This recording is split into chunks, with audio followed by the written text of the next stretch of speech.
I'm Greg Hunter. Welcome to USAWatchdog.com. With us, economist John Williams at shadowstats.com. I just say that's the real numbers. We have so many fake numbers in this world. John Williams, thanks for joining us today on USAWatchdog.com.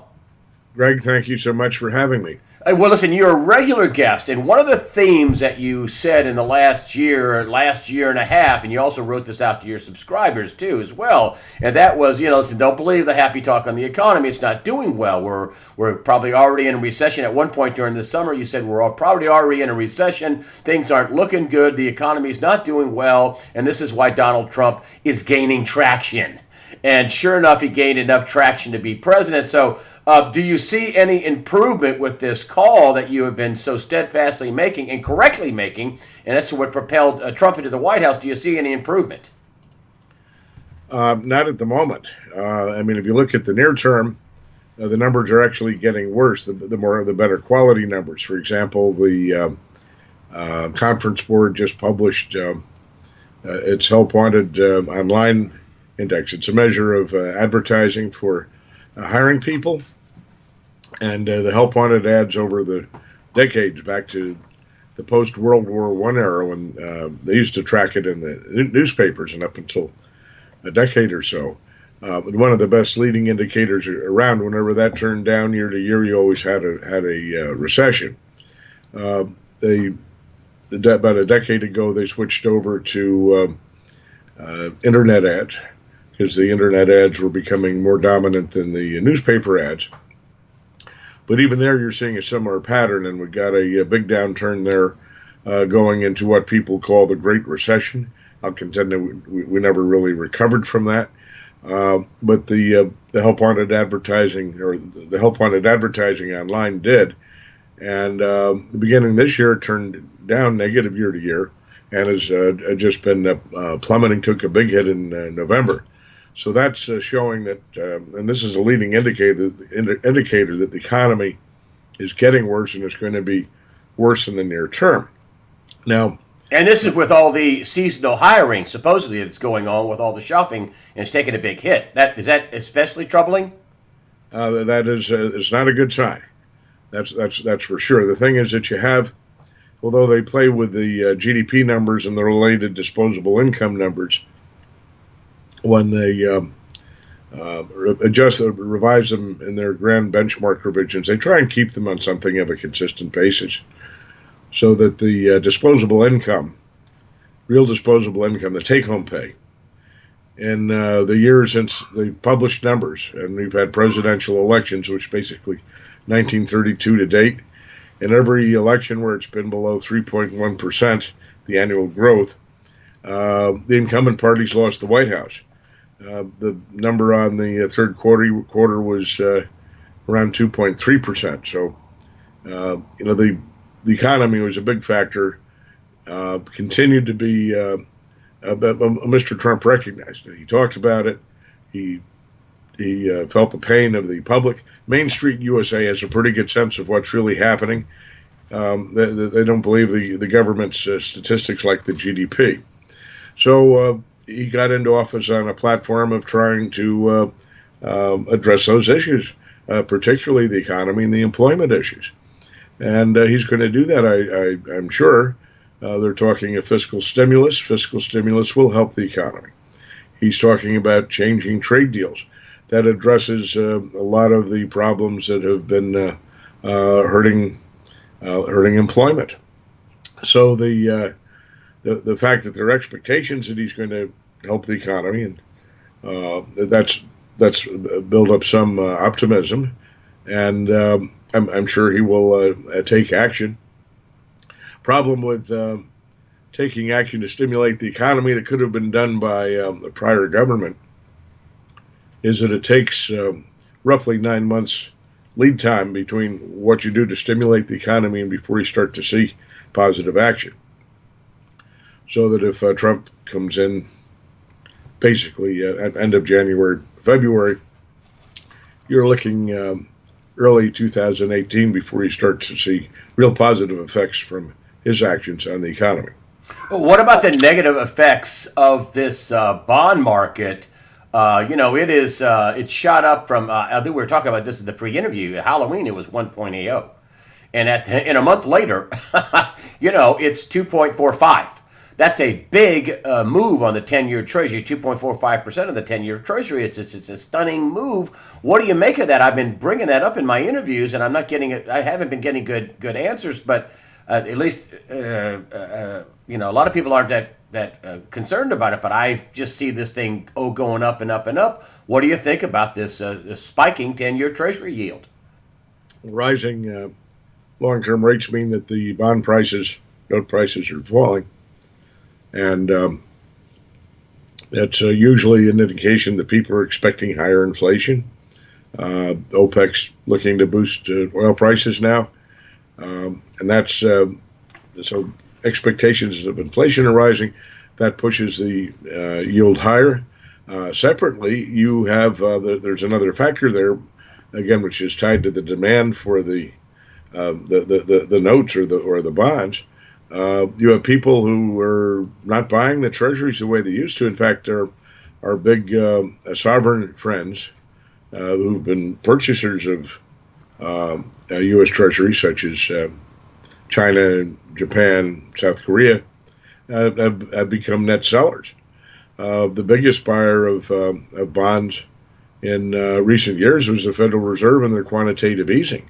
And although they're not buying new bonds now, they roll over the existing ones that they hold. They're still holding $2.5 trillion worth of Treasury bonds. That's been a big help to the Treasury with its funding needs, which is going to be a tremendous issue going forward here. They effectively monetized the debt issuance at the time that they, being the Fed, effectively monetized the debt issuance by the Treasury, new debt issuance, at the time of the quantitative easing.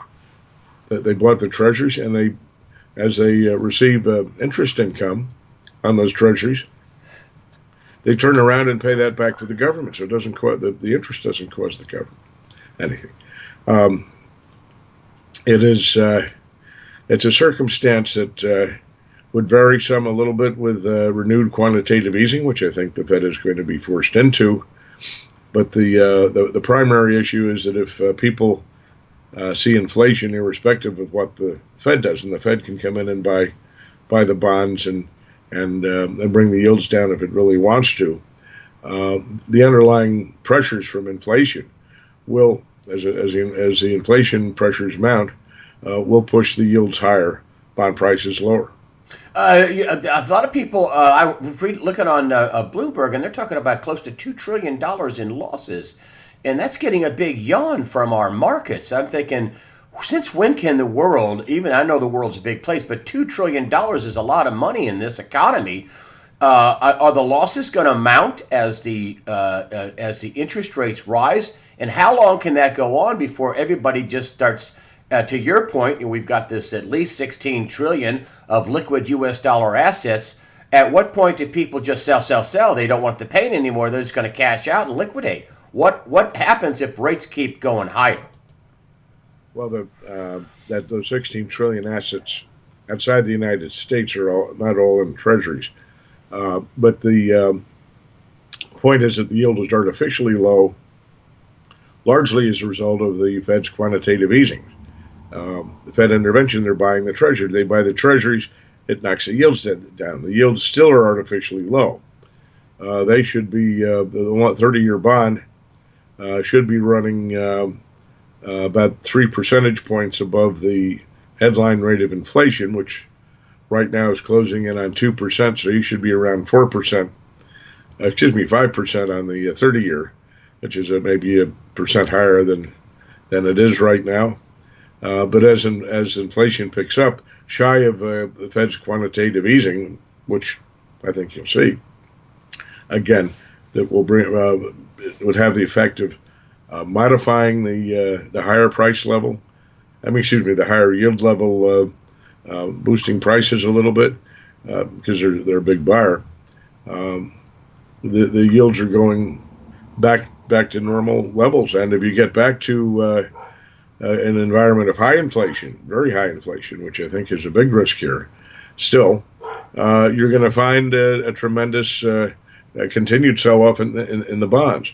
You don't want to be holding the bonds if yields rise. You'll get your yield, assuming the bond gets paid out at the end, and you get paid that yield on your investment. But if you decide that you want to sell it in the interim, the sales price will adjust so that the person buying it gets the market yield on your bond. And that's where all the losses are coming from. The losses are coming from people selling. I mean, couldn't this get going to the point to where the Fed gets overwhelmed with having to buy a cascading selling effect from people saying, at 2.45 or 2.5 or 2.7. Goldman Sachs was talking about 2.75, and things are going to get freaky at 2.75. And I didn't exactly say that, but that's my interpretation. I mean, if we get up to 3%, 3.2, 3.5, isn't everybody going to be selling this debt, all debt? Well, it's they either hang on to the end, in which case they're not going to lose anything in terms of principal, but they don't get the yield they'd get otherwise. Again, the problem is that if they want to sell what they have, the price gets adjusted lower to make the yield on that bond competitive with where the market is. Rates are generally going higher if the Fed comes back with quantitative easing, as I think they may. You may have an artificial drop in rates again, as you have seen. But longer term here, the next couple of years, as inflation picks up, the rates are going to go a lot higher, and the higher the inflation, the higher the rates, the lower the prices of the long-term debt instruments. Could you get a big dollar sell-off as well even if because they're going to drive rates down, they're going to have to liquidate all this. Isn't that going to be inflationary? Isn't that the inflation, the hyperinflation, the beginning of hyperinflation you've been talking about? People start selling these bonds and they have to liquidate them, and the Fed has to print the money to say, here are your dollars now? Well, that the selling of the dollar will be a big factor, because that'll accelerate the pace of inflation. There's an inverse relationship between what happens to the dollar and oil prices. The dollar rises, oil prices tend to fall. That's deflationary. If the dollar weakens, which you get in the selling of the dollar, oil prices rise, gasoline prices rise, and that'll give you higher inflation. And the higher inflation gives you not only higher yields, but the actual selling of the dollar has a negative effect on the desirability of holding the treasuries. Do you think that's coming? I'm sorry? Do you think that's coming? The selling of the dollar, inflation. Well, that's what usually happens. I think we're going to see massive dollar selling ahead.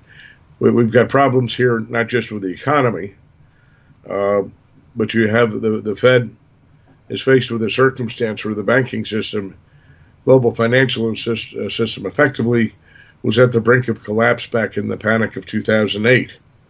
And the Fed and the Treasury took whatever, they decided they would not let the system collapse. I can understand that. Who wants to see the system collapse? But they, in order to save the system, they did whatever they had to do. They took stopgap measures. They bailed out anything that had to be bailed out. They funded whatever had to be funded. They guaranteed whatever had to be funded. They bought large companies like AIG, the world's largest insurer at the time. They bailed out General Motors. It's beyond the banks. Whatever they had to do, they did. But in the process, they never took significant action to address the underlying issues that led to the panic, that led to the brink of the systemic collapse. All they did was buy time. And now that time is basically run out. The economy's not turned around. There were several problems. There was the banking liquidity. One was the weakness in the economy. And the longer term one, but the one that is the killer for the dollar eventually, and in fact it was a killer in anticipation in the markets, was long-term sovereign solvency issues for the United States. The U.S., if you look at the money it owes now, beyond the headline federal debt, which is now approaching $20 trillion, You have unfunded liabilities, and these are obligations that the government's taken on. For example, in terms of Pensions, I'm sorry, pensions, Medicare, Medicaid. Social Security and such. All, And all that stuff is all unfunded. Military pensions, government pensions, Social Security, Medicare, Medicaid, no funding. We're going to give it to you, but we didn't put up any money for it, well, right? there's some funding, but there's a net unfunded liability that's extraordinarily large. And the way the accountants like to look at it is, let's adjust it for the future cost of money. What would we need to put in the bank today to cover that? So that they put it in what they call terms of net present value. What do you need in hand today to cover that? And you put all those numbers together, we're looking at net obligations, net present value, in excess of $100 trillion. There's no way that can ever be covered by the United States. I mean, that's double the global GDP, let alone something like 15 times the U.S. GDP. Just no way that it can be covered. Now, that's a problem that Mr. Trump's going to face, because as he moves ahead here to provide some fiscal stimulus, there's going to be some counterbalance in terms of the effect on the deficit. Initially, up front, to the extent that expenses are cut, expenses or spending is increased, and to the extent that there are any tax reductions, and I think you'll probably see efforts in all those areas, that tends to widen the deficit. There are going to be some immediate offsets, but the big offset they're looking for, as I understand it, is from strong economic growth. Get the economy growing much better, tax revenues will pick up, and that'll help contain the deficit a little bit. It's not enough to take care of the long-term liabilities, but you're going to have a period of time here after the new administration comes into office. We're going to find the stimulus packages are put into place. Excuse me. I know you're fighting a cold, and thank you for coming on. In the pre-interview, folks, John Williams, jumped on the grenade here and said, "I got a cold, but I want to come on and talk because it's important." And so, thank you for coming on, John Williams. Really appreciate it. You talked about three big problems, and I want to kind of dovetail into what you're talking about. That's one of the three big problems. He's going to have an exploding deficit because he's going to try to get things going. Tell me about the three big problems you were telling me about in the pre-interview. Well, the problem with the deficit, I mean, it's they'll likely be able to set things up to cover what they're doing, so it's not going to, over the longer term, be that much of a deepening of the deficit. Good, but it's going to bring market concentration back to the long-term solvency issues in the United States. We had a dollar panic earlier, subsequent to the 2008 panic. There was a big problem in I think it was August of 2011 when Standard & Poor's downgraded the U.S. Treasuries. Issues of solvency. And gold spiked. I'm sorry? And gold spiked. Yes. And when you see the weakness in the dollar here, and as you see inflation picking up, gold remains the ultimate hedge against the problems of that the people holding dollars face in terms of the purchasing power of their dollars. But the excuse me, just give me a second here. Here, no problem. Let me. I'll take the camera off of you for a second here, and I'll just sit there and smile at everybody. You ready to go there, buddy? Just give me a second. Okay. Thanks for coming on and jumping on the grenade. I know you don't feel well, but thank you. But problems with the dollar. We had the big dollar panic in 11 you were talking about, and how gold spiked, the dollar was selling off. Is that scenario coming again? Oh, yes, very, very much so. Because what happened is all of a sudden you got a big rally in the dollar in the latter half of 2004, and right now it's just booming ahead. I can't. Yes, I can see euphoria tied to Mr. Trump, but the underlying fundamentals for the dollar have not improved. If Mr. Trump can address the long-term solvency issues, bring that into balance, that would be a tremendous plus for the dollar. I'd change my general outlook there. But you've had more than decades, well, at least more than a decade, where the existing governments, Congresses, have not been able to make any headway in balancing the long-term budget concerns because of political problems.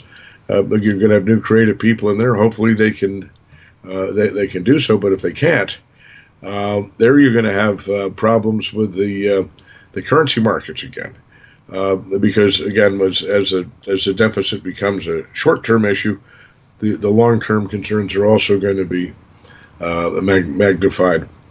And so problem number one is the deficit. Problem number two is the dollar. What's problem number three? Well, the problem with the deficit again is the dollar and inflation. The third problem is the banking system. These are issues that were faced. These are issues that brought us into the panic of 2008, but haven't been addressed. They did some things with the banking system. Elements of it are healthier than they were, but the system is not normal. It's not lending normally. If the U.S. banks were lending normally, a lot of things would have happened more positively with the U.S. economy. Housing would be stronger, but they haven't. The problem with the Fed is that the system effectively collapsed on them.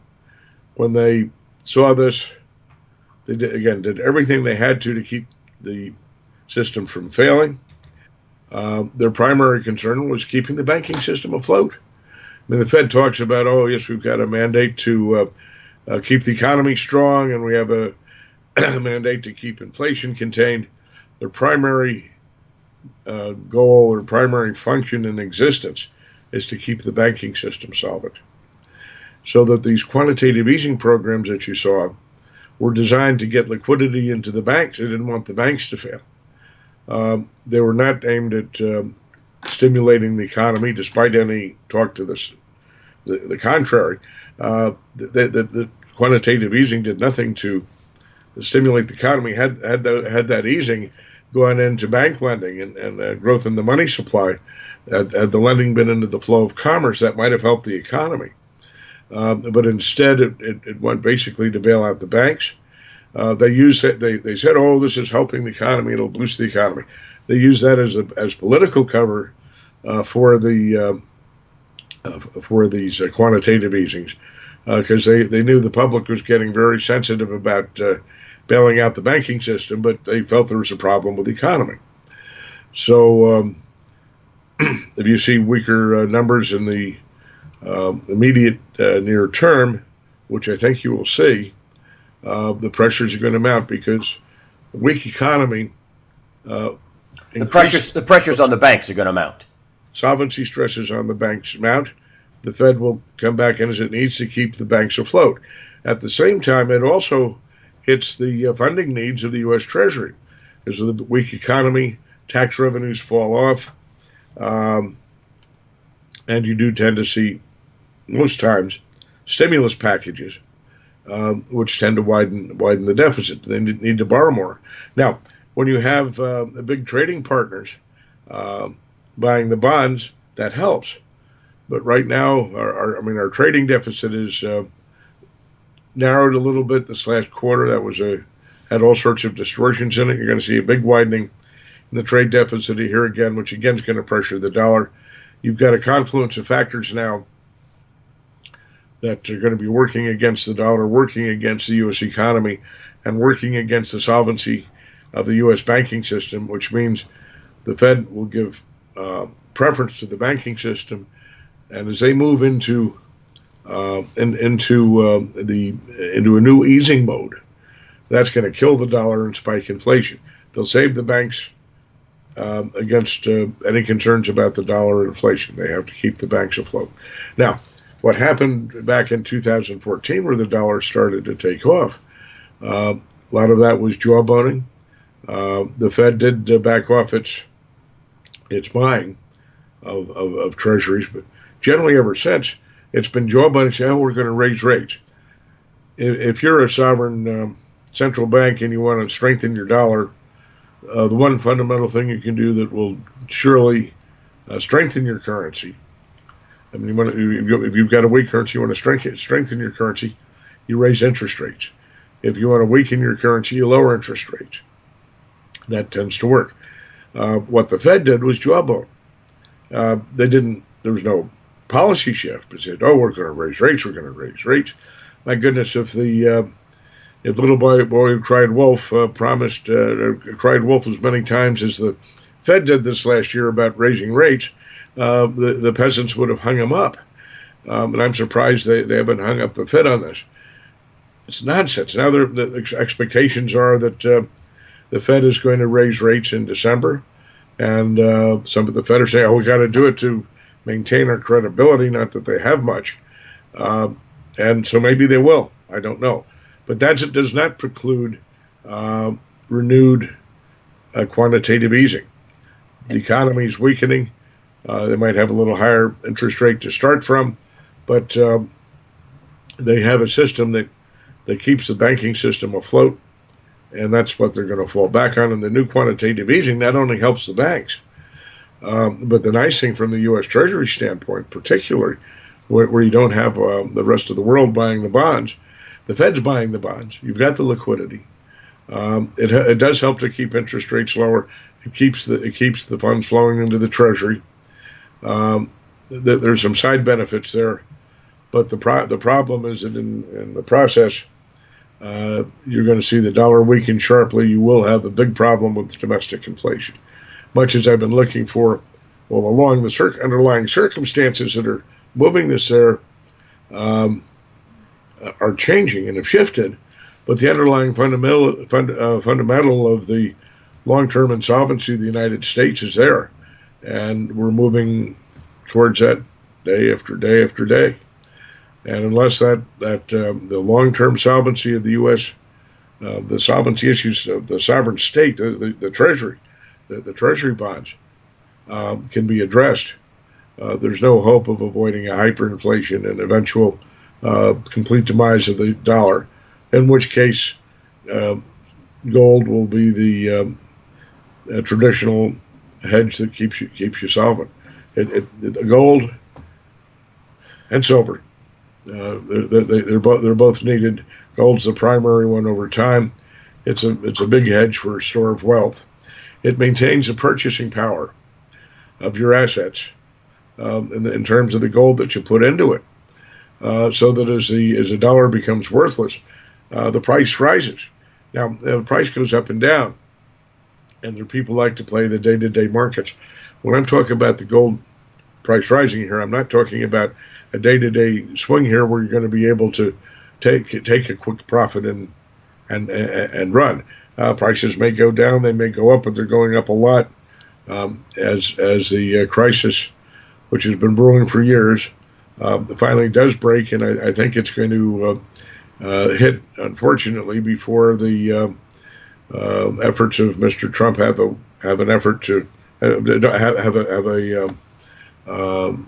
the ability to run through, starting to stimulate the economy. I hope not, but this next year is particularly dangerous because whatever the Trump administration does, they've got to work around the problem of the Fed.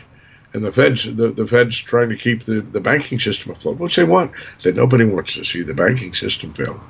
But that's effectively what happened back in 2008. They never corrected it. They never corrected the underlying fundamentals. Do you think we're seeing the problems right now with this rising 10-year Treasury note? There's a reason why they're going up. They're just not just going up all on their own for no reason whatsoever. It's not like organic, like an ocean undulating. I mean, they're going up. Do you think the rising 10-year Treasury is signaling trouble ahead in your scenario where the dollar is going to take a hit? Do you think the dollar is petering out? Do you think we're going to start seeing more inflation with this deal to raise oil prices and all that? Do you think we're close to starting to see the beginnings of some inflation and maybe hyperinflation? Well, you've seen a little bit of a pickup in inflation. You need to have a massive decline in the dollar before you're going to have the hyperinflation. Have you seen that? I would expect to see some net selling here right now. You have purchases of people generally purchasing the dollar. The dollar is strong. They're feeling better about the future, about the economy. That by itself would tend to lower oil prices, which is maybe why the Saudis are moving to try and boost that a little bit. Once the dollar starts to sell off, the Saudis won't have to cut the production to see higher oil prices. The dollar will take care of that. Do you think this referendum in Italy, which is happening, a no vote where they're trying to consolidate power? I mean, the Italian banks are terrible. I mean, I think 8 Italian banks have a third of all EU debt. Could that be a trip up? Could that be a tripwire that will cause some panic and cause the Fed to start flooding with dollars in Europe and start the inflation ball rolling? It could. Sorry.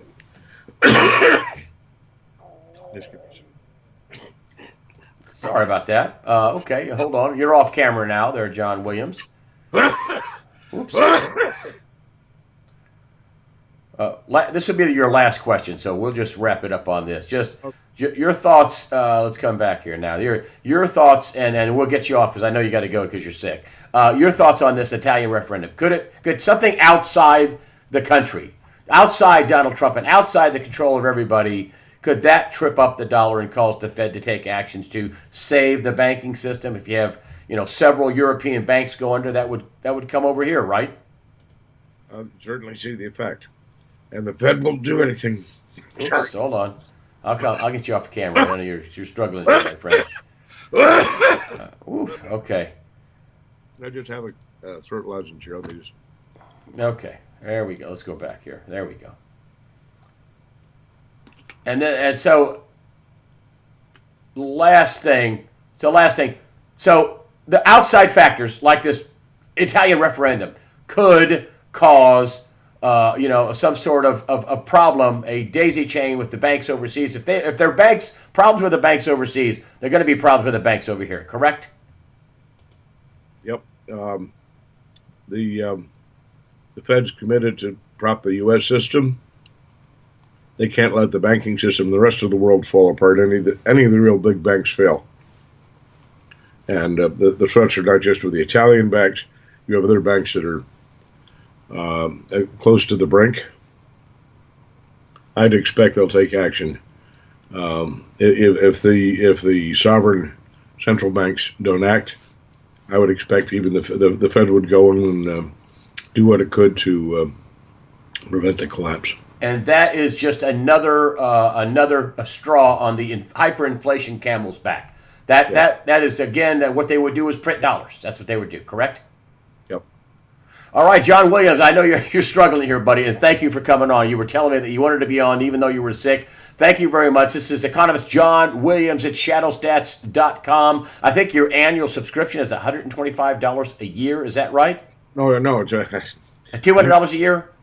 175. 175.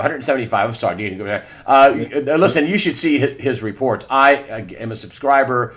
You should see John Williams' reports. They're highly detailed. If you are investing money, if you want to find out the real numbers and find out what's going on, it's shadowstats.com. The links to his sign-up subscription page will be in the after the interview section. And also, he's got free information on the front page of shadowstats.com.